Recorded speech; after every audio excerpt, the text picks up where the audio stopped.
Hello दोस्तों, मैं हूं नीरज और आप देख रहे हैं स्टडी कॉमर्स। और आज हम इस वीडियो में स्टैटिस्टिक्स से रिलेटेड कुछ इंपॉर्टेंट क्वेश्चन डिस्कस करने वाले हैं जो कि आपके आने वाले एमपीपीएससी असिस्टेंट प्रोफेसर एग्जाम के लिए इंपॉर्टेंट होने वाला है। और इसी तरीके के सिमिलर एग्जाम्स के लिए भी ये लेक्चर इक्वली इंपॉर्टेंट है। तो अब आइए क्वेश्चन डिस्कस कर। फर्स्ट क्वेश्चन कह रहा है, which of the following is the first step in the data processing. आपको बताना है कि डेटा प्रोसेसिंग में फर्स्ट स्टेप क्या होता है। तो सबसे पहले जान लो कि डेटा प्रोसेसिंग क्या होता है। डेटा प्रोसेसिंग का क्या मतलब है कि हमको डेटा को प्रोसेस करना है। जब भी हम किसी रॉ डेटा को कन्वर्ट करते हैं into useful and meaningful information, तो उसे हम डेटा प्रोसेसिंग कहते हैं। फॉर एग्जांपल, अगर हमें ये पता करना है कि बीकॉम फर्स्ट ईयर में जो स्टूडेंट्स के मार्क्स हैं वो कितने प्रतिशत हैं, यानी कि एवरेज मार्क्स जो है वो कितना उन्होंने पाया है, तो हमें ये पता करने के लिए एक स्टेप से गुजरना होगा जिसे हम डेटा प्रोसेसिंग कहते हैं, जिसमें हम रॉ डेटा लेंगे, यानी कि हर एक इंडिविजुअल स्टूडेंट का डेटा हम लेंगे। उसके बाद सभी लोगों का एक एवरेज निकालेंगे कि जो एवरेज मार्क्स है बीकॉम फर्स्ट ईयर के स्टूडेंट का वो कितना है। तो यहाँ पे आपको डेटा प्रोसेसिंग के स्टेप से क्वेश्चन पूछ लिया गया है, तो आपको सारे स्टेप्स पता होना चाहिए। एक एक करके मैं आपको सारा स्टेप्स बता देता हूँ। फर्स्ट स्टेप जो होता है उसे हम बोलते हैं डेटा कलेक्शन। सबसे पहले हम डेटा कलेक्ट करेंगे, यानी कि जो रॉ डेटा है उसको हमें गैदर करना होगा। नेक्स्ट स्टेप होता है डेटा प्रिपरेशन। डेटा प्रिपरेशन का क्या मतलब है कि जो भी हमें डेटा मिला हुआ है उसे हम चेक करते हैं, उसको क्लीन करते हैं। क्लीन करने का क्या मतलब है, जितने भी इनकरेक्ट एंट्रीज होती हैं, जितने भी डुप्लीकेट होता है इंफॉर्मेशन, उसको हम रिमूव करते हैं, जिसे हम डेटा प्रिपरेशन कहते हैं। थर्ड स्टेप होता है डेटा इनपुट। डेटा इनपुट का क्या मतलब है कि हमें जो भी डेटा मिल रहा है उसे हमें कंप्यूटर में इनपुट करना है, यानी कंप्यूटर में उस डेटा को फीड करना है। फोर्थ स्टेप जो होता है उसे बोलते हैं डेटा प्रोसेसिंग। डेटा प्रोसेसिंग में क्या होता है कि हम कैलकुलेशंस परफॉर्म करते हैं या जो डेटा होता है उसको शॉर्ट करते हैं, यानी कि जैसे हम एवरेज कैलकुलेट कर रहे हैं, ग्रेड जो है वो निकाल रहे हैं, तो इससे हम डेटा प्रोसेसिंग कहते हैं। पांचवा जो स्टेप होता है इसे बोलते हैं डेटा आउटपुट, या इसी को हम बोल देते हैं डेटा प्रेजेंटेशन। डेटा प्रेजेंटेशन का क्या मतलब है कि हम यहाँ पे जो रिजल्ट आया है उसको डिस्प्ले करते हैं। बहुत अलग अलग तरीके से कर सकते हैं, जैसे चार्ट्स के फॉर्म में कर सकते हैं, टेबल या रिपोर्ट के फॉर्म में हम डेटा को प्रेजेंट करते हैं। छठवां जो स्टेप है उसे बोलते हैं डेटा स्टोरेज। देखिए ये सारे जो स्टेप्स हैं ये इंपॉर्टेंट है, इसीलिए मैं आपको सारे स्टेप्स के बारे में बता दे रहा हूँ, क्योंकि हो सकता है कि एमपीपीएससी एग्जाम में आपको किसी और तरीके से सीक्वेंस दे दे और उसको आपको करेक्ट सीक्वेंस में करने के लिए एग्जाम में दे, तो इसीलिए मैं आपको सारे स्टेप्स बता दे रहा हूँ। खैर आगे बढ़ते हैं। डेटा स्टोरेज का क्या मतलब है कि जो भी हमारे पास डेटा अभी तक आया है कलेक्ट करके, जो हमने उसको प्रेजेंट किया है, इसको हमें फ्यूचर यूज़ के लिए सेव करना है। तो हम एसएसडी में, कंप्यूटर में या क्लाउड स्टोरेज में कहीं पे भी इसको सेव करेंगे फॉर फ्यूचर यूज़, जिसे हम डेटा स्टोरेज कहते हैं। आखिरी स्टेप होता है डेटा इंटरप्रिटेशन। डेटा इंटरप्रिटेशन का क्या मतलब है कि हम जो रिजल्ट है उसकी समझ बनाएंगे, उसको इंटरप्रेट करेंगे कि जो हमने इंफॉर्मेशन निकालने के लिए जो हमने स्टेप फॉलो किया था उससे हमें क्या मिल रहा है। जैसे हमने ये पता करने के लिए ही डेटा कलेक्ट किया था ना कि जो बीकॉम फर्स्ट ईयर के स्टूडेंट हैं उनका एवरेज मार्क्स कितना है। तो सपोज कर लो 60% जो है वो उनका एवरेज मार्क्स आ रहा है, तो ये हमें इसकी समझ कैसे मिलेगी, डेटा इंटरप्रिटेशन से मिलेगी। तो ये सारा स्टेप है इन डेटा प्रोसेसिंग। तो ये सारे स्टेप्स थे इन डेटा प्रोसेसिंग। तो क्वेश्चन में आपसे पूछा है फर्स्ट स्टेप क्या होगा, तो वो होगा डेटा कलेक्शन। तो फर्स्ट का करेक्ट आंसर हो जाएगा सी। अब आइए नेक्स्ट क्वेश्चन देखते हैं। Karl Pearson's coefficient of correlation is appropriate to use only when. आपको बताना है कि कार्ल पियर्सन का जो कोएफिशिएंट ऑफ कोरिलेशन है, जिसे हम स्मॉल आर से डिनोट करते हैं, उनका यूज कब किया जाता है। तो आपके ऑप्शन है the variables are categorical. Categorical का मतलब क्या है, ऐसा डेटा जो क्वालिटेटिव हो, यानी जिसे हम नंबर्स में नहीं डिफाइन कर सकते हैं। जैसे मान लीजिए हम ये कह रहे हैं किसी एम्प्लॉय का मोटिवेशन लेवल चेक करना है, तो ये क्या होगा, कैटेगोरिकल डेटा होगा, जिसे हम क्वालिटेटिव डेटा भी कहते हैं। दूसरा है there is no linear relationship between variable. अभी मैं आपको लीनियर और नॉन लीनियर रिलेशनशिप के बारे में बताऊंगा। तीसरा है there is a linear relationship between variables. आखिरी है the data is qualitative in nature. देखिए क्वालिटेटिव इन नेचर है, इसका मतलब क्या है, कैटेगोरिकल है। तो आपको बताना है कार्ल पियर्सन का जो कोएफिशिएंट ऑफ कोरिलेशन है वो कब यूज किया जाता है। तो देखिए कार्ल पियर्सन का जो कोएफिशिएंट ऑफ कोरिलेशन है वो तभी यूज किया जाता है जब there is a linear correlation, linear relationship between variables. जब दो वेरिएबल्स के बीच में लीनियर रिलेशनशिप होता है तभी इसका इस्तेमाल करते हैं। अब लीनियर रिलेशनशिप का क्या मतलब है ये समझो। लीनियर रिलेशनशिप का क्या मतलब है कि अगर जो भी हम रेशियो ऑफ चेंज देखते हैं, मैं आप पूरा लिख के बताता हूँ नहीं तो आपको दिक्कत हो। जब हम रेशियो ऑफ चेंज देखते हैं बिटवीन टू वेरिएबल्स और ये जो रेशियो ऑफ चेंज है वो कांस्टेंट होता है, ये इंपॉर्टेंट है, कांस्टेंट होता है, ये भी देख लेना। रेशियो ऑफ चेंज जब हम देखते हैं बिटवीन टू वेरिएबल्स और वो कांस्टेंट होता है तो उसे हम बोलते हैं कि there is a linear relationship. जैसे मान लेते हैं दो वेरिएबल हमने ले लिया एक्स और वाई, आपको समझाने के लिए ले रहा हूँ। एक्स में वैल्यू है 10, 12, 14, 16, ठीक है। अब हम ये देख रहे हैं कि जो रेशियो ऑफ चेंज है वो कांस्टेंट होना चाहिए। जैसे 10 से अगर 12 पहुंच रहे हैं तो कितना चेंज आ रहा है, +2। 12 से 14 जा रहे हैं तो कितना चेंज हो रहा है, +2। 14 से 16 जा रहे हैं तो कितना चेंज हो रहा है, +2। इसी तरीके से वाई वेरिएबल हम देख लेते हैं, 50, 60, 70, 80। जब 50 से 60 जा रहे हैं तो कितना हो रहा है, +10। 60 से 70 जा रहे हैं तो कितना चेंज हो रहा है, +10। 70 से 80 आ रहा है तो कितना चेंज हो रहा है, +10। तो अगर हम इसका रेशियो निकाल लें, यानी कि पहले वाले में +2 चेंज हो रहा है और दूसरे वाले में +10, तो रेशियो कितना हो जाएगा, 1/5। तो 1:5 ये आपका रेशियो आ गया। तो आप ये चीज़ चेक कर रहे हो कि हर एक वेरिएबल में जो हर एक्स और वाई है, दोनों में जो रेशियो ऑफ चेंज है यानी 1:5 का ये कांस्टेंट है, ये जो चेंज है वो सभी में एक बराबर है। तो इसे हम कहेंगे कि ये एक लीनियर रिलेशनशिप, समझ में आया? और जब हम जो रिलेशनशिप आता है, जो वैल्यू आती है इनकी दोनों सीरीज से, अगर इसे हम किसी ग्राफ पेपर में प्लॉट कर दें तो एक स्ट्रेट लाइन देखने को हमें मिलती है। समझ में आ रहा है? उसी को हम लीनियर कोरिलेशनशिप कहते हैं। समझ में आया आपको? दो तीन चीज़ और जान लेना। अगर आप कार्ल पियर्सन का कोएफिशिएंट ऑफ कोरिलेशन पढ़ रहे हो तो उसमें आपको पता ही है कि जो रेंज होता है वो क्या होता है, -1 से +1 के बीच में आता है। और अगर +1 है तो इसे हम बोलते हैं परफेक्ट पॉजिटिव लीनियर कोरिलेशन। और अगर -1 है तो इसे हम बोलते हैं परफेक्ट नेगेटिव लीनियर कोरिलेशनशिप। और अगर r=0 है तो इसे हम बोलते हैं नो लीनियर कोरिलेशन। और आपको एक चीज़ और मैं बता दूं कि जब हम लीनियर रिलेशनशिप देखते हैं ना तो जनरली हमें हाइट और वेट में देखने को मिलता है। मैं यहाँ पे लिख देता हूँ, height and weight. Height and weight में हमें लीनियर कोरिलेशन से देखने को मिलता है। जैसे जैसे हमारा हाइट बढ़ता है वैसे वैसे हमारा वेट भी गेन होता रहता है एक सर्टेन पॉइंट ऑफ टाइम तक। तो यहाँ पे पूछा था Karl Pearson coefficient of correlation जो है वो कब यूज़ किया जाता है, तो तब यूज़ किया जाता है जब there is a linear relationship between variables. और यहाँ पे टर्म जो यूज़ किया गया है वेरिएबल्स, वेरिएबल्स का क्या मतलब है कि जो हमारा डेटा है वो क्वांटिटेटिव इन नेचर है, ये चीज़ ध्यान रखना। तो यहाँ पे पहला ऑप्शन क्या लिखा था कि वेरिएबल्स आर कैटेगोरिकल, तो कैटेगोरिकल डेटा होगा तो हम कार्ल पियर्सन का कोएफिशिएंट ऑफ कोरिलेशन नहीं यूज़ कर सकते। नॉन लीनियर होगा तो भी यूज़ नहीं कर सकते और क्वालिटेटिव इन नेचर है तो कर ही नहीं सकते। समझ में आया? हमेशा ध्यान रखना कि जब लीनियर रिलेशनशिप हो और क्वांटिटेटिव इन नेचर हो डेटा या वेरिएबल्स जिसको कहते हैं, तभी हम कार्ल पियर्सन के कोएफिशिएंट ऑफ कोरिलेशन का इस्तेमाल करते हैं। ये बहुत इंपॉर्टेंट है, इसलिए मैं आपको बहुत एम्फेसाइज करके इस क्वेश्चन को समझा रहा हूँ, तो ध्यान रखना है इसका। तो सेकंड का करेक्ट आंसर हो जाएगा सी। अब बढ़ते हैं आगे। What will be the probability of getting 5 hits in tossing 6 coin. 6 सिक्कों को उछाल रहे हैं अगर हम, तो 5 बार हेड आ जाए, इसकी कितनी प्रोबेबिलिटी है? तो सबसे पहले बेसिक्स जान लो। अगर हम हेड और टेल मतलब कॉइन को टॉस कर रहे हैं तो हमारे पास क्या आएगा, हेड एंड टेल, यानी कि जो आउटकम है वो कितना होगा, 2। मैं यहाँ पे लिख देता हूँ 2 आउटकम। और जब भी 2 आउटकम आता है, 2 अगर आपके रिजल्ट आ रहे हैं, आउटकम आ रहा है, तो इसे हम क्या बोलते हैं, बाइनोमियल डिस्ट्रीब्यूशन। ठीक है, बाई का मतलब क्या होता है, 2। तो बाइनोमियल प्रोबेबिलिटी डिस्ट्रीब्यूशन से ये क्वेश्चन आपको पूछा गया है, ध्यान रखना। और यहाँ पे नंबर ऑफ ट्रायल्स कितने दिए हैं, कितनी बार हमें टॉस उछालना है, 6 बार। तो एन का क्या मतलब है, 6। यहाँ पे देखो एन का मतलब होता है नंबर ऑफ ट्रायल्स, कितनी बार हम सिक्का उछाल रहे हैं। तो यहाँ पे कह रहा है ना टॉसिंग 6 कॉइन्स, 6 बार हमें सिक्कों को उछाला जा रहा है। तो एन का क्या मतलब है, नंबर ऑफ ट्रायल्स, और एन यहाँ पे दे रखा है 6। और यहाँ पे फॉर्मूला क्या लगेगा, n/2 समझ में। और एक चीज़ आपको पता है, यहाँ पे हेड और टेल आ रहा है, इसका मतलब क्या है कि हेड आने की प्रोबेबिलिटी कितना है, मैं वैसे ही बता दे रहा हूँ आपको।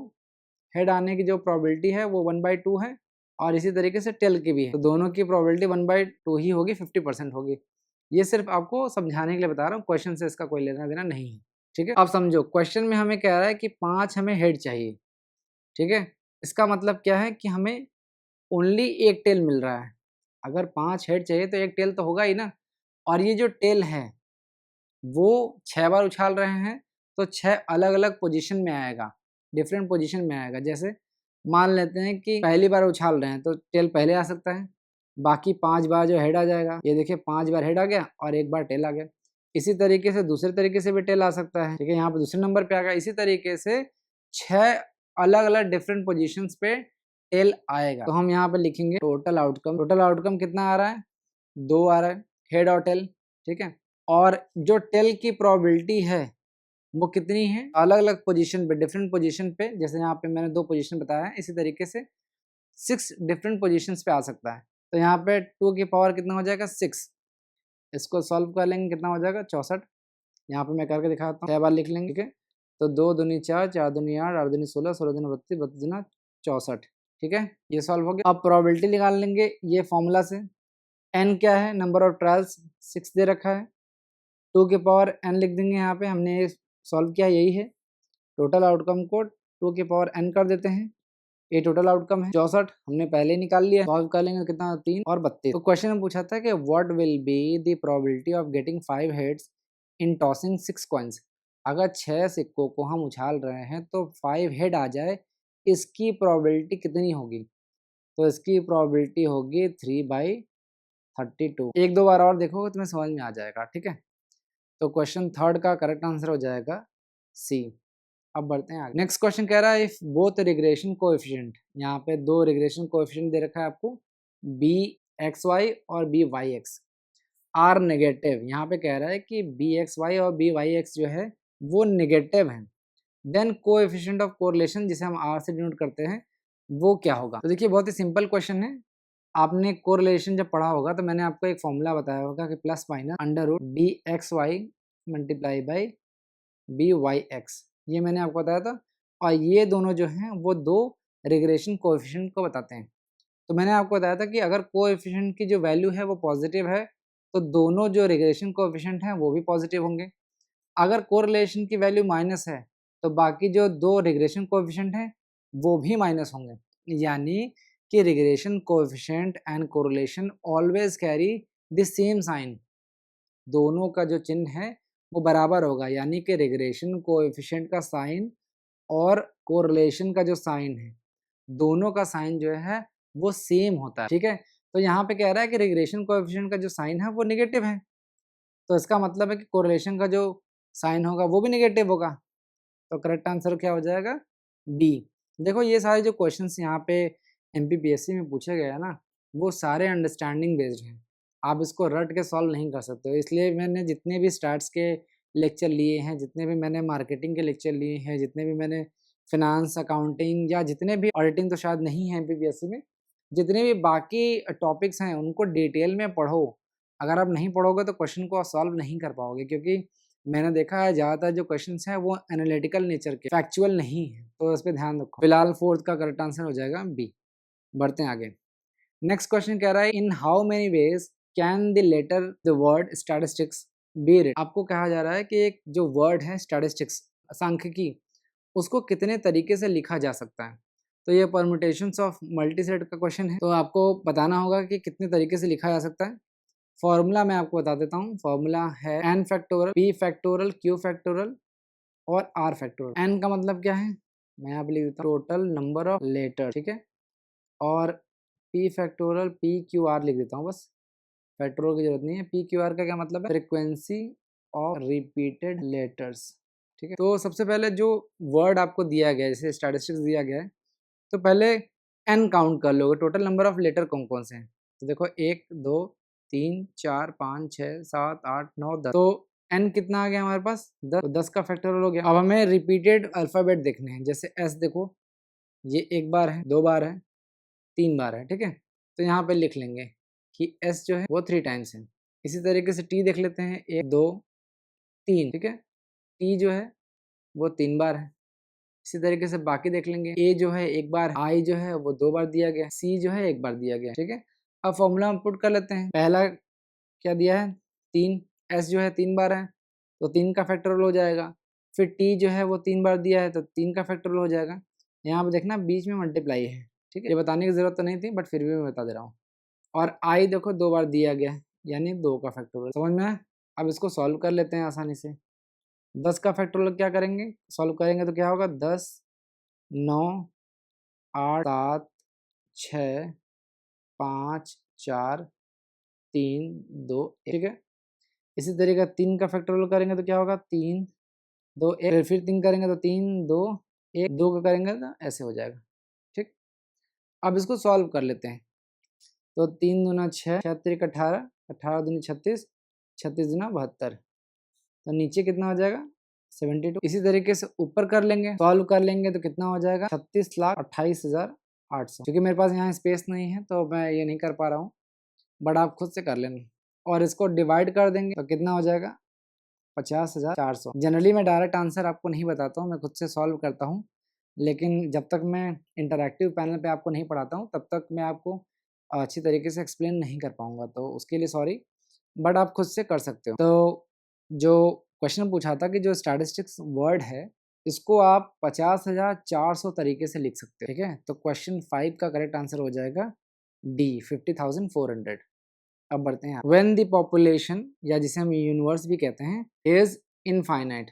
जब आपको पॉपुलेशन इनफाइनाइट दिया हो, वी शुड यूज, हमें क्या यूज करना चाहिए। तो ये बहुत ही सिंपल क्वेश्चन था। देखिए जब भी पॉपुलेशन आपका इनफाइनाइट हो तो हमें सैंपल मेथड यूज करना है। सैंपल मेथड या फिर इसको हम क्या बोलते हैं सैम्पलिंग मेथड, ठीक है। देखिए यहाँ पे लिखा गया व्हेन पॉपुलेशन और universe is infinite we should use sample method only या सैम्पलिंग मेथड। एक चीज़ और ध्यान रखना कि जब हमारे पास कंप्लीट इनुमरेशन जो है वो फिजिबल ना हो या पॉसिबल ना हो, यानी हमें हर एक इंडिविजुअल या आइटम को काउंट करना और उसकी पॉसिबिलिटी जो है वो ना हो, तो वहाँ पे भी हम सैम्पलिंग मेथड का इस्तेमाल करते हैं। जैसे मैं आपको एग्जांपल बता देता हूँ, ब्लड टेस्ट। तो मैंने अभी आपको क्या बताया कि जब complete enumeration is not feasible तब हम सैम्पलिंग मेथड का इस्तेमाल करते हैं, यानी कि पूरी जो इंडिविजुअल आइटम है उसको काउंट करना हमारे पास पॉसिबल नहीं है। कंप्लीट इनुमरेशन सभी चीज़ों की गणना करना पॉसिबल नहीं है, तो हम सैम्पलिंग मेथड का इस्तेमाल करते हैं। अब यहाँ ब्लड टेस्ट देखिए, क्या हम सारे ब्लड को निकाल के टेस्ट कर सकते हैं? नहीं कर सकते। तो हम क्या करते हैं सैंपल यूज़ करते हैं, यानी कि जो डॉक्टर होते हैं या जो नर्स या जो भी पर्सन आते हैं आपके यहाँ ब्लड टेस्ट करने के लिए, वो क्या करते हैं आपका पूरा ब्लड नहीं निकालते, वो 1-2 बूँद निकाल के ही उस सैंपल से टेस्ट कर लेते हैं। इसी तरीके से हेयर सैंपल होता है, आपके सारे बाल को तो नहीं निकाल सकते टेस्ट करने के लिए, तो आप 1 या 2 बाल निकाल सकते हैं। तो ध्यान रखिएगा कि जब भी पॉपुलेशन जिसे यूनिवर्स भी कहते हैं, अगर वो इनफाइनाइट हो तो वहाँ पे हम सैम्पलिंग मेथड का इस्तेमाल करते हैं, और जहाँ पे भी कंप्लीट इनुमरेशन पॉसिबल नहीं हो, वहाँ पे भी हम सैंपल मेथड का इस्तेमाल करते हैं, ठीक है। और यहाँ पे एक चीज़ और ध्यान रखना कि जहाँ पे जो पहला दिया ना सेंसस मेथड, इसका इस्तेमाल कहाँ करते हैं? जब पॉपुलेशन का कंप्लीट इन्फॉर्मेशन जो है हर यूनिट का लेना हमें रिक्वायर्ड हो, इम्पोर्टेंट हो, तो वहाँ पे हम सेंसस मेथड का इस्तेमाल करते हैं। जैसे आपने पॉपुलेशन सेंसस 2027 सुना होगा, तो यहाँ पे इंडिया में हमें जनगणना कंडक्ट की जा रही है, तो यहाँ पे every household will be counted. जितने भी घर में लोग हैं सभी लोगों की गणना की जाएगी, उनकी काउंटिंग की जाएगी।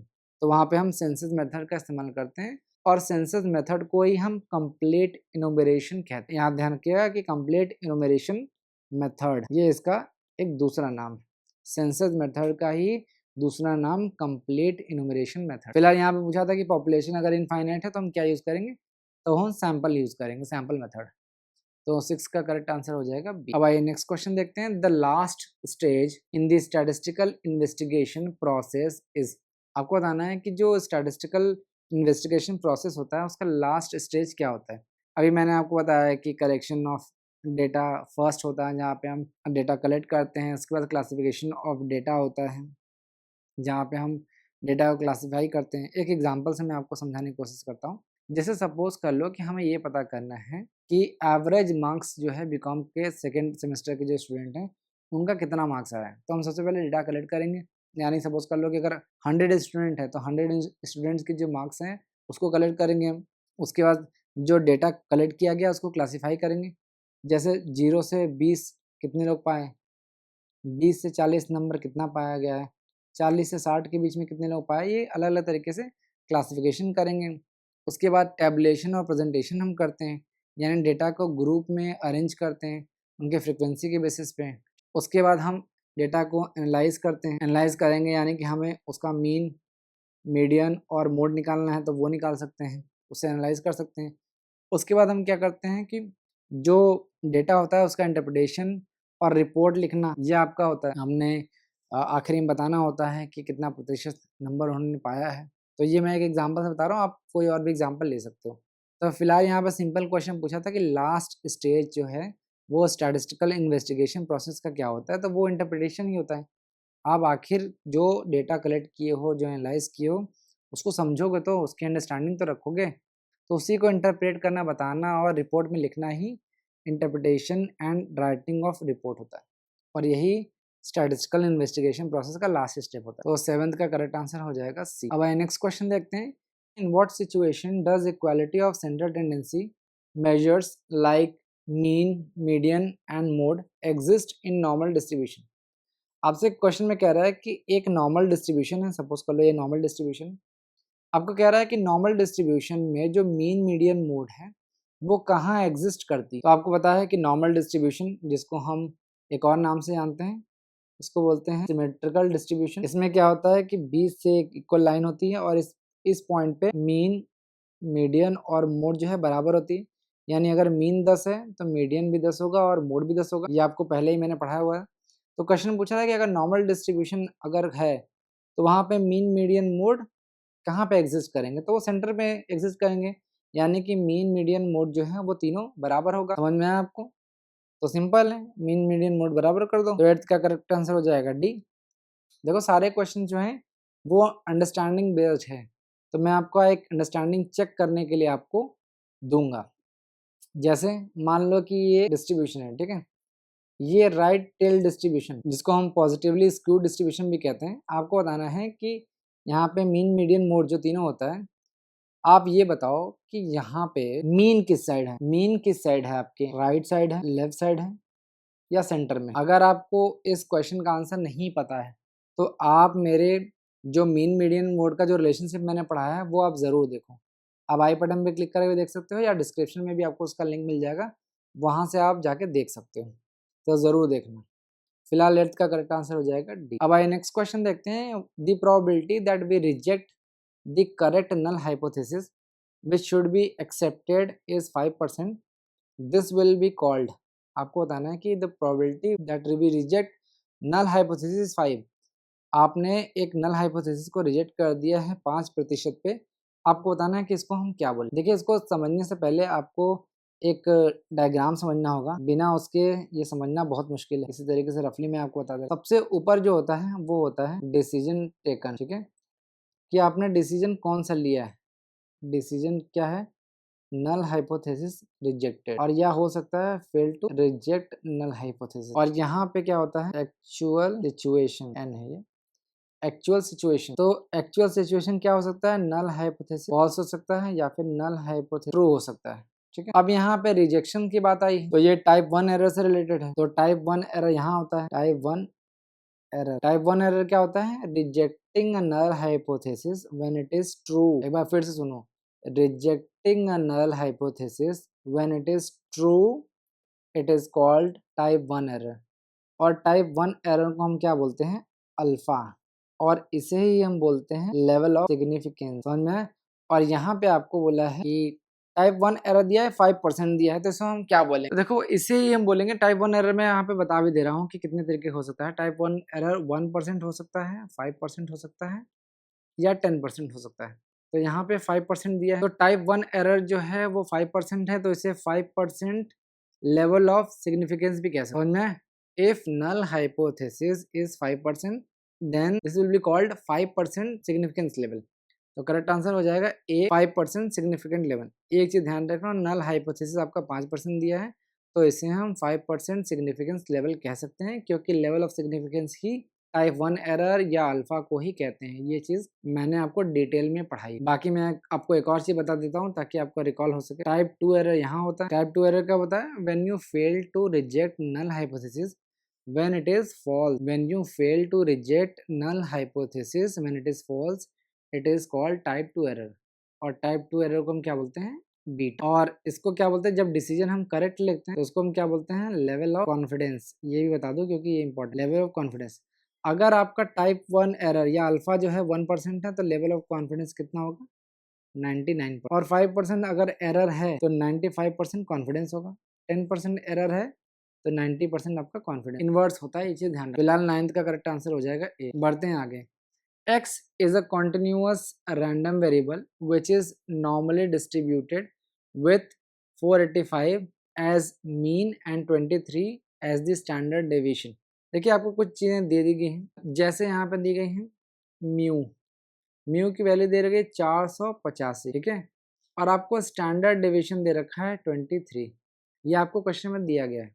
क्वेश्चन में आपसे पूछा है what percentage of items will be found between 450 and 500। ठीक है, आपसे क्वेश्चन पूछ रहा है कि how many student scored between 450 and 500।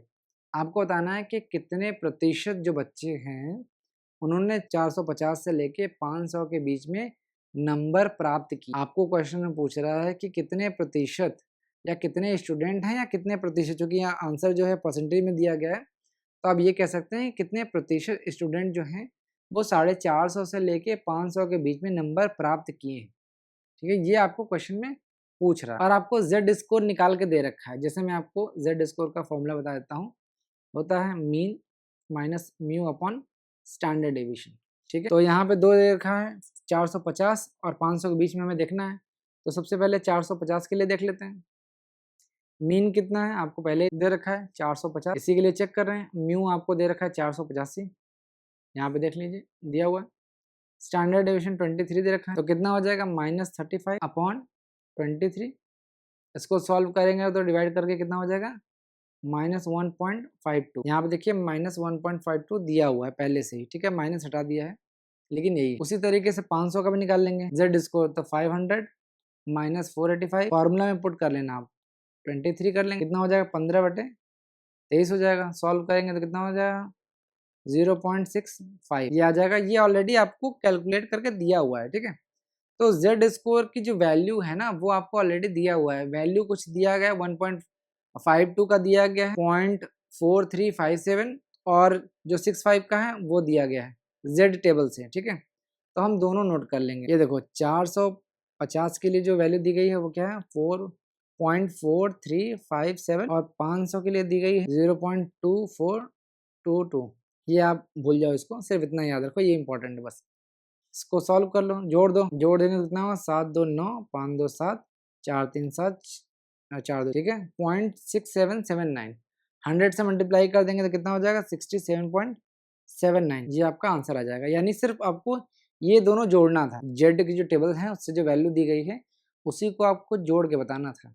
लेकिन मैंने ये सारे इतनी चीज़ें आपको इसलिए बताई ताकि आपको पता रहे कि किस तरीके से चीज़ें सॉल्व करनी है। फिलहाल आपके काम का सिर्फ इतना पोर्शन है, ठीक है। तो क्वेश्चन में आपसे पूछा था कि 450 से लेके 500 के बीच में मार्क्स पाने वालों की कितने प्रतिशत हैं, कितने परसेंट बच्चे हैं जिन्होंने 450 से लेके 500 के बीच में नंबर पाया है। तो ऐसे बच्चे हैं 67.79% बच्चे हैं जिन्होंने 450 से 500 के बीच में नंबर पाए हुए हैं। तो 10th का करेक्ट आंसर हो जाएगा सी, 67.79। अब बढ़ते हैं आगे। Which of the following comes under the category of statistical data. आपको बताना है कि कौन सा जो चारों ऑप्शन दिया गया है वो स्टैटिस्टिकल डेटा के अंतर्गत आते हैं। तो सबसे पहले जान लेते हैं कि स्टैटिस्टिकल डेटा क्या होता है। A piece of data is called statistical data if it has the following characteristics.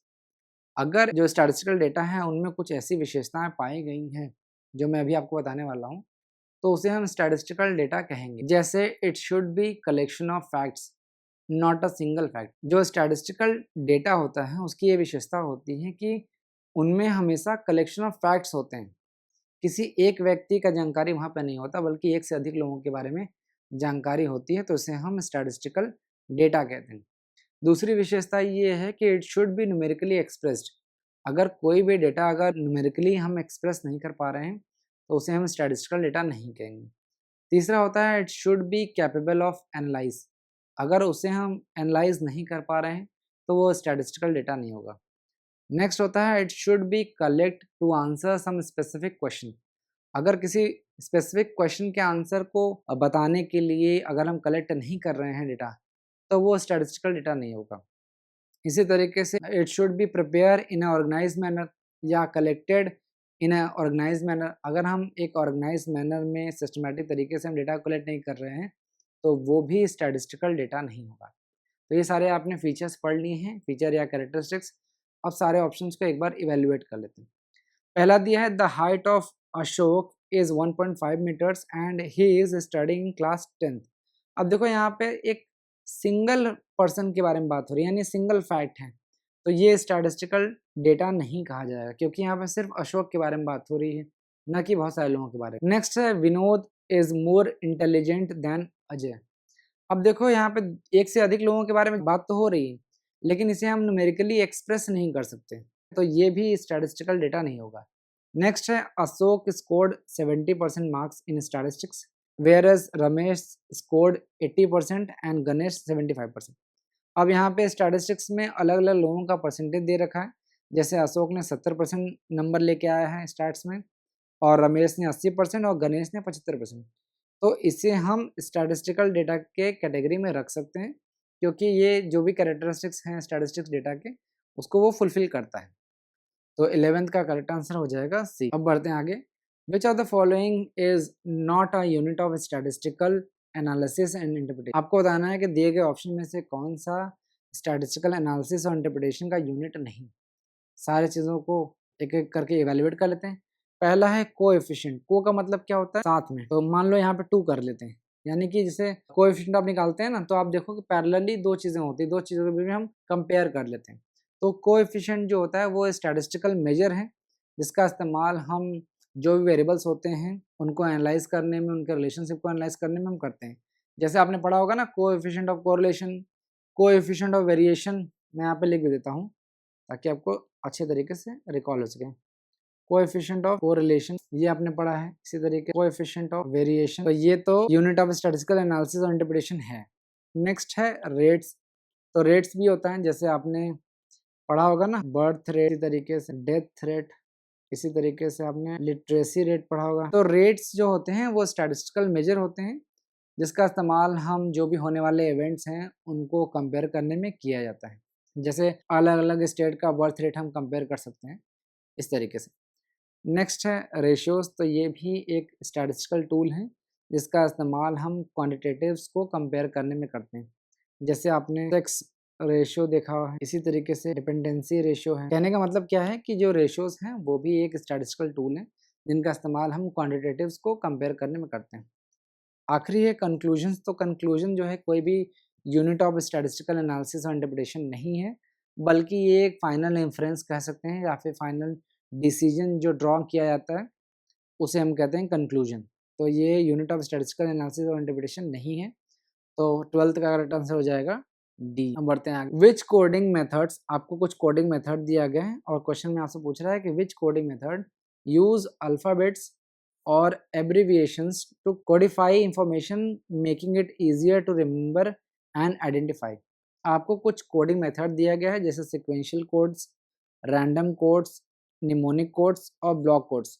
आपको बताना है कि इनमें से कौन सा ऐसा कोडिंग मेथड है जो अल्फ़ाबेट्स को इस्तेमाल करता है और एब्रिविएशन का इस्तेमाल करता है, ताकि जो कोडिंग का जो इंफॉर्मेशन है उसे हम आसानी से याद कर सकें और उसको आइडेंटिफाई कर सकें। तो सारे कोड्स को एक एक करके समझ लेते हैं। पहला है सिक्वेंशियल कोड। सिक्वेंशियल कोड का क्या मतलब है? यहाँ पर सीक्वेंस को हम फॉलो करते हैं, जैसे 1 2 3 4 5, इसी तरीके से किसी सीक्वेंस को हम फॉलो करते हैं। रैंडम कोड्स का क्या मतलब है? यहाँ पे हम रैंडम नंबर असाइन कर सकते हैं, जैसे 46 501 406, ऐसा रैंडम कोई भी नंबर हम दे सकते हैं जिसका कोई मतलब नहीं होता है। नेक्स्ट है निमोनिक कोड्स। निमोनिक क्या होता है? मेमोरी एड्स होते हैं, एक तरीके से हमें याद करने में मदद करते हैं। ईजियर टू रिमेंबर, हम इस तरीके के कोड बनाते हैं कि जैसे हमें याद रहे। जैसे मैंने आपको जब 14 प्रिंसिपल पढ़ाया था, तो मैंने आपको बताया था दादू आरसी सोई टाई। मैंने आपको 14 प्रिंसिपल जब पढ़ाया था तो ये निमोनिक याद कराया था। तो मैं आपको सिर्फ इतना अभी बता रहा हूँ ताकि आपको रिकॉल हो सके। दादू का मतलब क्या है? Division of work, authority and responsibility. तो निमोनिक कोड्स क्या होते हैं? हम इस तरीके की कोडिंग करते हैं जो हमें याद करने में मदद करे, और इसमें यूज़ करते हैं हम लेटर्स को और एब्रिविएशंस को यूज़ करते हैं ताकि हम इसको याद कर सकें। इसको मैं किसी और तरीके से आपको समझाने की कोशिश करता हूँ। जैसे मैं यूपी से हूँ, तो हमारा यूपी का कोड क्या है? यूपी 65। 65 जो है वो वीएनएस वाराणसी का कोड है। तो इसी तरीके से आप एमपी में होंगे तो वहाँ पे जो गाड़ी का नंबर प्लेट होता है उस पे एमपी लिखा होगा, उत्तराखंड के होगे तो यूके लिखा होगा, दिल्ली के होगे तो डीएल लिखा होगा। तो इसे हम बोलते हैं निमोनिक कोड। तो ये जो डीएल है ये दिल्ली को रिप्रेजेंट कर रहा है। आखिरी है ब्लॉक कोड्स। ब्लॉक कोड्स का क्या मतलब है कि हम ब्लॉक्स बना रहे हैं या ग्रुप बना रहे हैं। इसमें बेसिकली हम क्लासिफिकेशन करते हैं और एक रेंज का इस्तेमाल करते हैं। जैसे अगर मैं आपको बता रहा हूँ नेशनल हाईवे की बात करें तो 1 टू 99 यानी नेशनल हाईवेज को 1 से लेके 200 के बीच में नंबर दिया गया है। तो जब हम NH 1 से 99 के बारे में बात करते हैं तो ये आपको नॉर्थ साउथ हाईवेज के बारे में बात करता है। इसी तरीके से NH 100 से लेके 199 ये जो है वो ईस्ट वेस्ट हाईवेज के बारे में बात करता है। ठीक है, अगर मैं सिर्फ इसी की बात करूं NH 1 से लेके 99 के बीच में, तो मैं कहाँ रहता हूँ? NH 31। ये आप सर्च कर लेना या ज़्यादातर लोगों को पता ही होगा कि NH 31 क्या है। तो ब्लॉक कोड्स का क्या मतलब है? रेंजेस के बारे में हम बात करते हैं। हम जो भी क्लासिफिकेशन करते हैं उसमें ब्लॉक्स बना देते हैं, तो जिसे हम ब्लॉक कोड्स कहते हैं। तो यहाँ पे क्वेश्चन में पूछा था कौन सा कोडिंग मेथड है जिसमें हम अल्फाबेट्स और एब्रिविएशन का इस्तेमाल करते हैं ताकि हमें चीज़ें याद रहें, तो वो है निमोनिक। करेक्ट आंसर हो जाएगा सी। अब बढ़ते हैं आज के लास्ट क्वेश्चन पे। What does ETL stand for in data processing? आपको बताना है कि डेटा प्रोसेसिंग में ETL का क्या मतलब होता है। तो देखिए ETL जो होता है वो एक ऐसा प्रोसेस होता है जिसमें हम डेटा को एक जगह से दूसरी जगह मूव करते हैं after cleaning and organising it. अगर हम किसी भी डेटा को क्लीन कर लेते हैं, ऑर्गेनाइज कर लेते हैं, उसके बाद अगर हम इसको एक जगह से दूसरी जगह मूव करते हैं from one place to another, तो इस प्रोसेस को हम ETL कहते हैं। डेटा प्रोसेसिंग का एक लैंग्वेज है, ठीक है। तो ETL का पूरा नाम क्या होता है? Extract, transform, load. एक्सट्रैक्ट का क्या मतलब है कि हमें डेटा को कलेक्ट करना है फ्रॉम डिफरेंट सोर्सेज। जैसे एक कंपनी है उसके पास डेटा किन किन सोर्सेज से आ सकता है, जैसे एक्सेल फाइल है, कस्टमर डेटाबेस है, वेबसाइट है, आजकल मोबाइल मोबाइल ऐप ज़्यादा हो गया। जितनी भी कंपनियां हैं वो मोबाइल ऐप के थ्रू आपका डेटा एक्सट्रैक्ट कर लेती हैं या रिट्रीव कर लेती हैं या कलेक्ट कर लेती हैं, आप जैसे भी कहो। तो पहला स्टेप क्या होता है कि डेटा को कलेक्ट करना है सारे सोर्सेज से। दूसरा होता है ट्रांसफॉर्म। जितने भी डेटा हमने कलेक्ट किए हैं उसको हमें क्लीन करना होगा, ऑर्गेनाइज करना होगा और कन्वर्ट करना होगा इनटू अ यूजफुल फॉर्मेट। जितने भी रिकॉर्ड्स हमारे पास हैं उसमें से अगर कोई डुप्लीकेट रिकॉर्ड्स हैं तो उसे हमें रिमूव करना होगा, ये ट्रांसफॉर्म में आएगा। इसी तरीके से अगर हमने कोई स्पेलिंग मिस्टेक किया हुआ है तो उसको करेक्ट करना भी ट्रांसफॉर्म के अंतर्गत आएगा। इसी तरीके से डिफरेंट सोर्सेज से जो डेटा हमने लिया है उसको मर्ज करना भी ट्रांसफॉर्म के अंतर्गत आएगा। और आखिरी है लोड। लोड का क्या मतलब है कि जो भी ट्रांसफॉर्म्ड डेटा है उसको हमें स्टोर करना है फाइनल डेस्टिनेशन पे। जनरली जो फाइनल डेस्टिनेशन होता है वो डेटा वेयर हाउस हो सकता है, डेटा बेस हो सकता है। बेसिकली लोड में हम क्या करते हैं? डेटा को स्टोर करने का काम करते हैं। ठीक है, एक एक वर्ड देख लो। एक्सट्रैक्ट का मतलब क्या है? डेटा को कलेक्ट करना है हमें। ट्रांसफॉर्म क्या मतलब है? हमें क्लीन करना है। और लोड का क्या मतलब है? स्टोर करना है। तो इतना इन्फॉर्मेशन मेरे ख्याल से काफ़ी है आपके लिए। तो 14th का करेक्ट आंसर हो जाएगा ए। तो ये था आज का लेक्चर। उम्मीद है आपको सारे लेक्चर समझ में आया होगा। अगर आपको इस लेक्चर का PDF डाउनलोड करना है तो आप हमारे टेलीग्राम चैनल से फ्रीली डाउनलोड कर सकते हैं। टेलीग्राम का लिंक आपको डिस्क्रिप्शन में मिल जाएगा, या फिर आप इस दिए गए QR कोड को स्कैन करके भी हमें ज्वाइन कर सकते हैं और फ्री PDF डाउनलोड कर। तो ये था स्टैटिस्टिक्स से रिलेटेड कुछ इंपॉर्टेंट क्वेश्चंस जो मुझे लगते हैं कि आपके आने वाले MPPSC एग्जाम के लिए बहुत ही ज़्यादा इंपॉर्टेंट है। तो उम्मीद है आपको ये सारी चीज़ें समझ में आई होगी। अगर आपके डाउट या सजेशन है तो आप हमें कमेंट बॉक्स में ज़रूर बता सकते हैं। तब तक के लिए थैंक